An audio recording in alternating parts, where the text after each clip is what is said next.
Hello, everyone. Yeah, so today I'm going to talk about modern web debugging and DevTools. So my name is Jecelyn. This is my handler because I like fish so much. That's why my handler is Jackfish as well. So I work in the Chrome DevTools team. If every release, you did not just dismiss this What's New tab, if you click on it, you might have seen my face before because every new release I will share some exciting news, exciting updates about Chrome DevTools and share you some tips about how to make you be more productivity with Chrome DevTools. Okay, so let's start my talk with this screenshot from 15 years ago. So this is the DevTools 15 years ago. You'll notice that there's much less tab, much less panel that you can use. And more interestingly, there's something called crypto as well. Yeah, so crypto started since that time, but not related. That time when we develop web applications is so much more different than how we develop web applications now. For example, back in the time, when you started, we just used HTML, CSS, and pure JavaScript to do development. Then after that, we want to improve the performance. Then we start to compress and minify our CSS and JavaScript. And go to the days now. Nowadays, what you write is not exactly what the browsers read. For example, you use different languages to write your applications. You use JXX, you use Park, for example. You use Sass or Less for CSS. You use TypeScript to replace JavaScript. And you use a lot of different frameworks as well, like Angular, React, and Vue. And we have even meta frameworks, like Next and Nux as well. And all these tools need to go through a process to compile it and compress it and transform it to what the browsers can understand. And we also need build tools like Vite, Webpack, Rollup, and ESBuild, like a lot of these tools to make everything work. Now, since the day that we start web development until now that we are no longer using just HTML, CSS, and JavaScript to develop your applications, how about debugging? Do we have any advancement on debugging as well? So today I'm going to share with you a few tools to improve your debugging because it is important. This is us. We code for 6 minutes probably, copy, paste, do some research, ChatGPT or Stack Overflow, paste the code in, but it just doesn't work. And we spend 6 hours to debug it. Okay, let's start with how some of the new features that help you to pinpoint issues quicker. So one of the things that when you have an issues during the debugging, the first thing probably you will go to is the console to see there's any error log in the console. So imagine you go to this page and then you see this console. It doesn't quite helpful when you do development. So the first screenshot here is a screenshot. It's a screenshot from the Angular app, and the next one is from Vue.js. So let me open a sample applications here. Okay, so for example, if I click on this increase button, if I open it, this is what we see now. So previously, if you compare this screenshot, this application and the previous one, you notice that previously you see a lot of like irrelevant frameworks code like Zone.js, async to generator.js, like all these irrelevant JavaScript file, which belong to the framework itself. But now if you open this, what we do is that we hide all the additional frames, all the irrelevant frames, just show you what exactly happens in your application, your component. So for example, you see like, we show you like the problem could be in the app component and the button component. And if you want to see like the framework's code itself, you can click on show more frames and to open and check for all the others as well, but you don't have to do it. This is what you see previously. You see there's a long list until you can identify where is the issues. Another thing that you can do is that during the debugging, we also improve so this is a Vue.js application. During the debugging, you have the same we have the same features as well. So for example, I put a breakpoint here. If I click on add, increase the number, you can see that in the core stack, on the right here, we also hide all the irrelevant frames. We only shows you what is relevant, like we show you the increment functions, and we show that you are currently in the await functions in the increment. And if you want to see all the ignore frames, you can click on this and expand, and you see all the others that not so relevant to what you are debugging right now. And another new features that you can try it out is to view your code first. Like some of the feedback that we get is that from the view here, like your sources panel here, what you see is what the browser actually reads mixed with what your actual code when you open it in IDE. So if you want to see the view that closer to your IDE, what you can do is click on this 3-dot button in the sources panel, select group by authored and deployed. This way, what we do is that we show you your component files first, or the file that your authored files first. Whatever the browser's, your deployed file will show, we'll push it to below so that you can find your component quicker if you want to debug it. The same goes to Angular as well. So if you go to the Angular applications, click on the 3-dot, group it by author and deployed. You can see that we show your Webpack file, your sources file, your app, your component first as well. And this is not all. Did you see that we actually blurred out the node modules because this is the file that you might not want to see as well. So what you can do here is that you can also click on the 3-dot and hide all the files that is probably is the framework code. You can say hide ignore listed resources, and you click it, and now you get an even cleaner page tree, which shows you only your source files.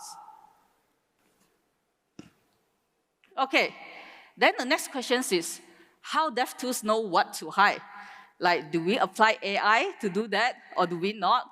So we use source map in order to do that. So source map, in short, so I have a video to explain like what are the source map, and this is a joke. So there's a source and there's a map that I'm pointing. So there's source map. Yeah. So source map is a file that we use to map your to map your sources from the compressed versions of your file, map it back to TypeScript or whatever script that you are writing. So this is one of the example of the source map. If you look at this file, there are sources field, which consists of an array of different files, different original files that you are writing. This could be a TypeScript file or anything. So in this case, we have a full file and a library.js file.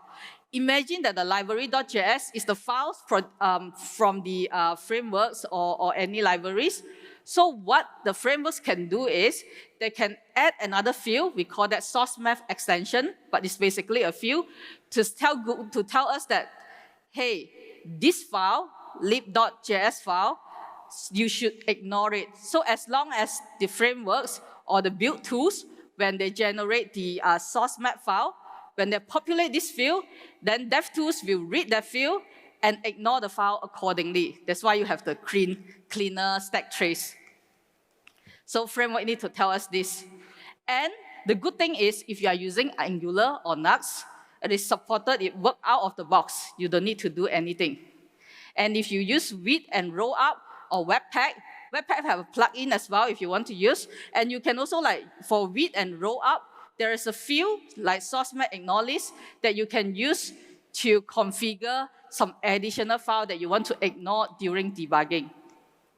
So this is an example of the roll up file. So if you, the source here is this one. So what you can do is that you can populate these functions, source map ignore list. So you can return, you say that for whatever path that include node modules, just ignore it. Or for whatever path that includes like third-party library, if you don't want to debug it, just add it there and you can start ignoring it. Okay, that's great.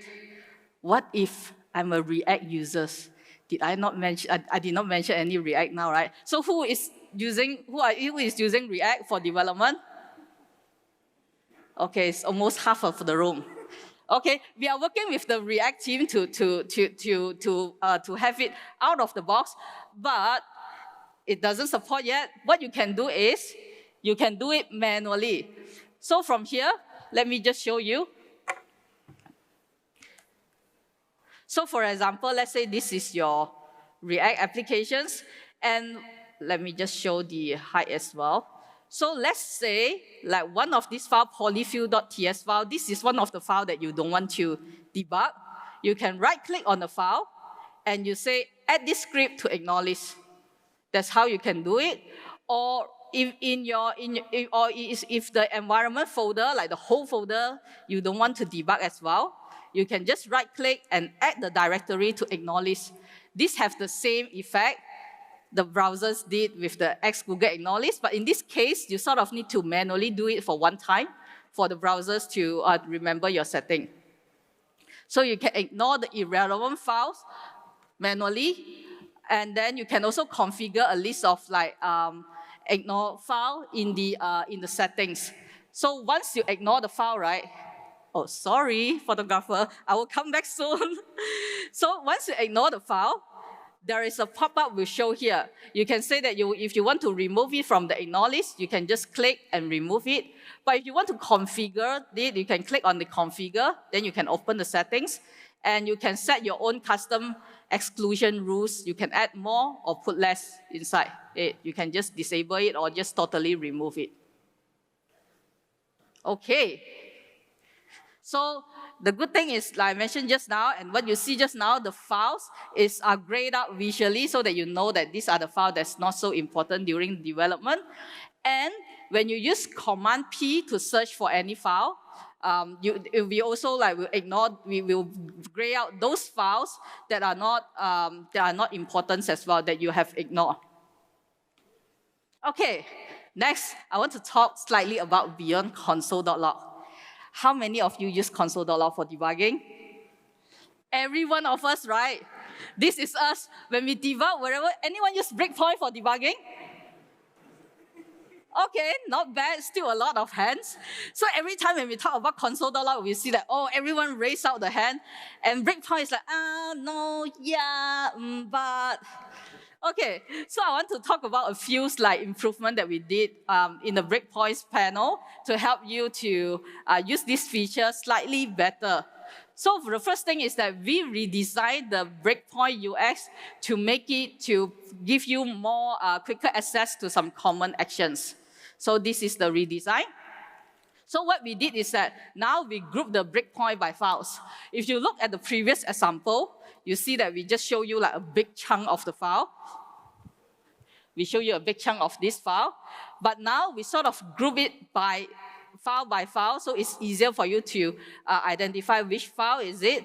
And not only that, you are able to disable or delete the breakpoint by files as well.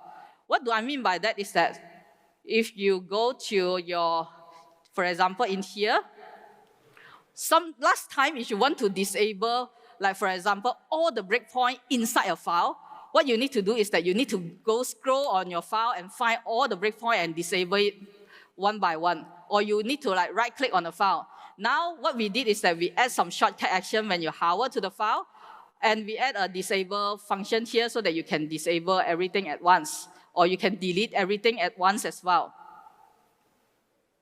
And how many of you knows that there are 3 types of breakpoints in DevTools? Okay, cool.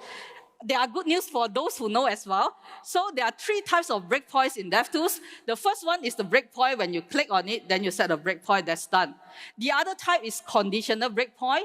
So when you want to hit the breakpoint only when it reaches to certain conditions, for example, you need to be on certain numbers, and then you can use this conditional breakpoint to set your conditions so that you don't just keep on breaking on it because you just want to break when you need it.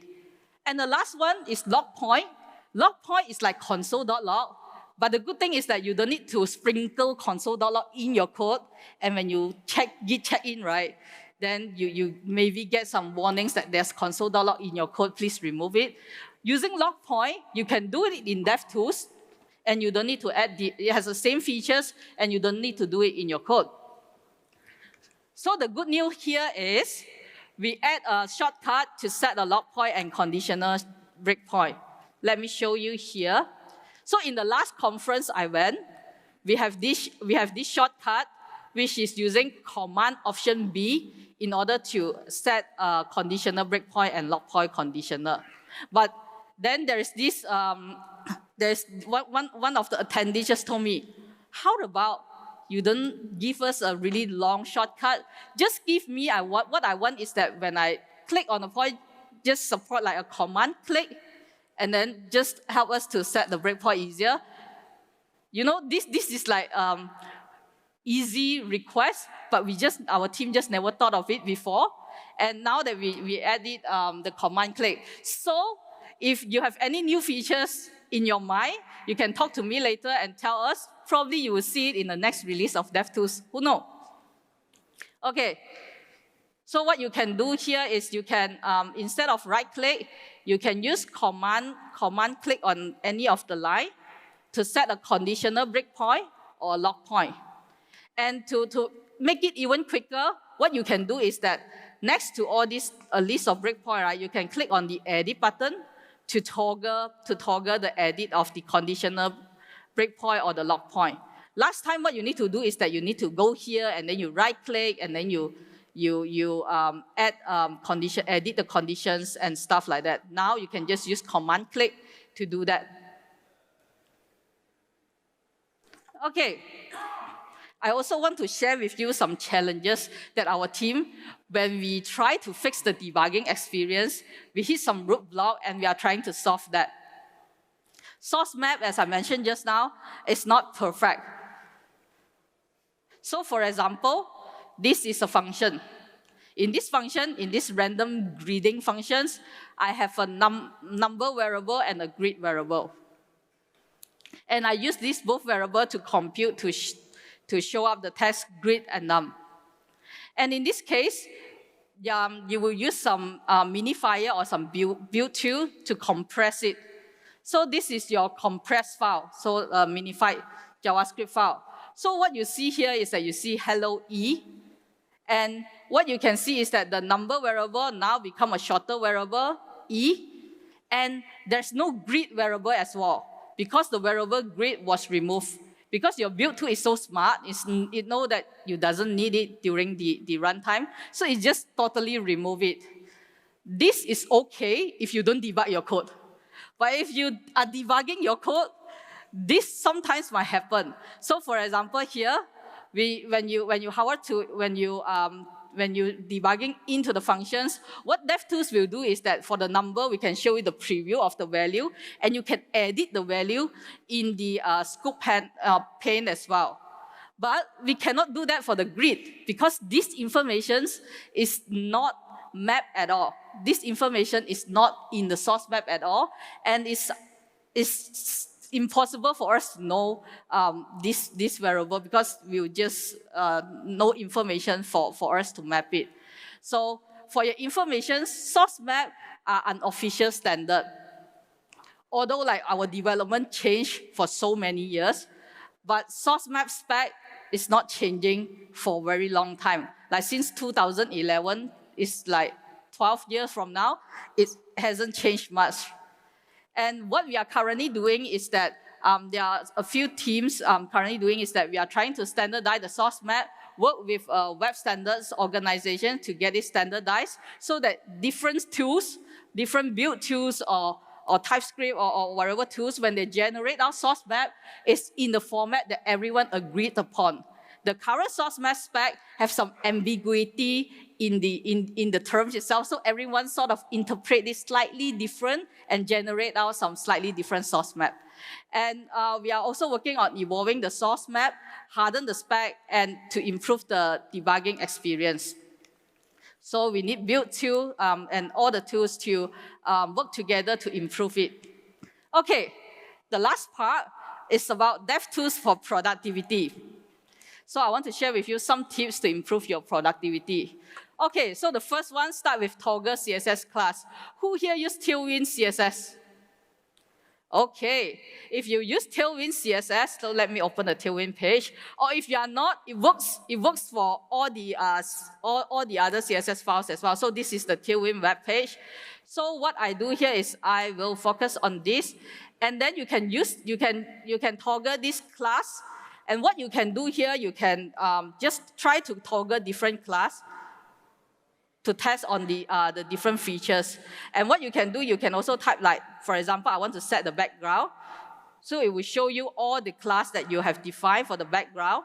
And if you want to like remove, you want the text to be centered, you can use this dot class field, toggle it, open it, and then toggle the class and play around with it.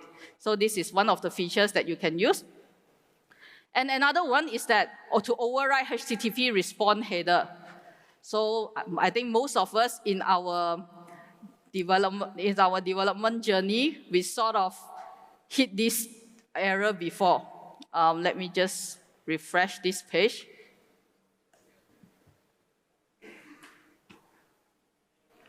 Oh no, is it working? Okay, so we sort of hit this course origin errors. Oh, no errors now? Where's my errors? Really? Yeah, the error is here. So it says that there's some access control allow origins here, doesn't work. So what we need to do here, sometimes you just go to the backend, or if you're a front-end engineer, you will ask the backend to like add some course header in the backend. But let's say you just want to keep on developing, you sort of want to override that in the front end while waiting for the backend changes. What you can do now is you can go to the network panel, click on the request, you can edit, you can override the header to add whatever you want. So in this case, what I do is that I will add a header, I will add the access origin course header, and I just set it to all because I just want to continue my development. And what I do here, if I refresh the page, see it will start loading all the JSON file at all. Yes? Cool. This is a really new features that you can use. And not only that, so you can do the same thing basically for dummy JSON, right? Because we only do that for to-do JSON. We can do the same thing like for dummy JSON, but what is even better that you can click on this header override link, so it will link you to this file. Basically, it's a file. So what we do is that you can change this apply to change it to a wildcard. So you say like, all the JSON file, I want to change the access origin. So I will just refresh. See, now after you change it, you can load the dummy.json file as well without any effort. Nice, right?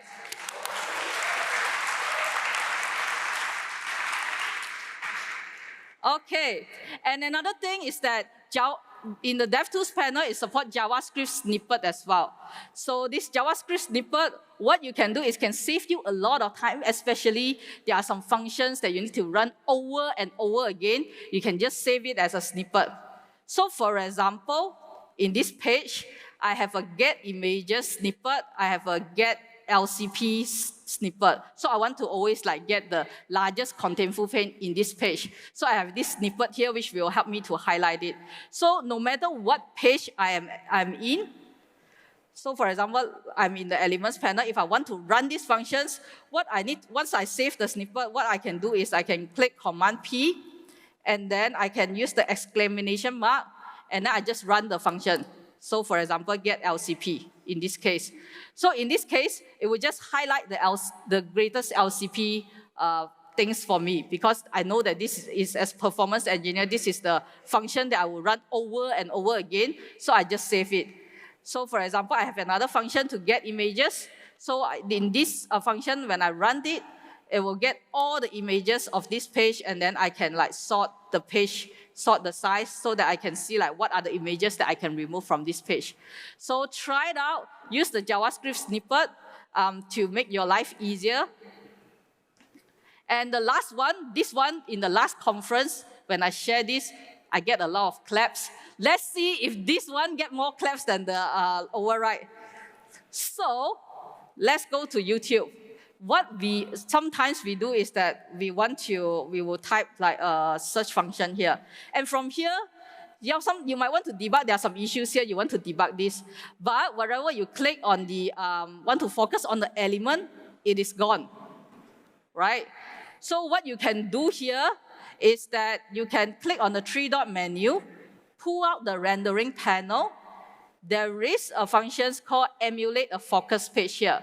So this function helps you to put the focus back to the page instead of in DevTools. So if you click on it, bam, it will keep showing and you can edit it.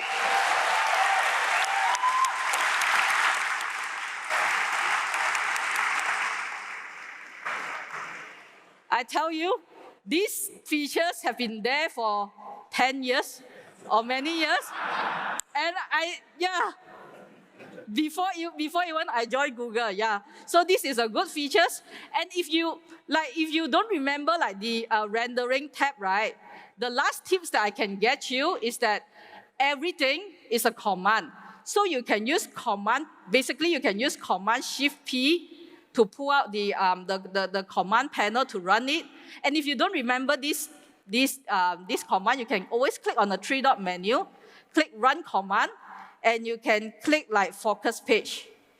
And do not emulate Focus Page and emulate Focus Page, or you want to set the page to like switch DevTools to Dark Theme, just pull out that, and you can basically run any command, open a panel, and do some actions just with the command panel itself. Go to Run Command. Okay, with that, I left 38 seconds. And this is one last thing. Since I go to like conference, a lot of people just told me I never report the bugs, and DevTools will just fix them automatically. There are some bugs that is really annoying you, but you just think that you don't need to report it, and DevTools team will know it. Unfortunately, we are not AI, so if you have any issues, report it in this URL or just tweet it at Chrome DevTools so our team know that you have these issues and we can fix it. That's all. So this is the link for the slide if you want to take the slides. And thank you, everyone.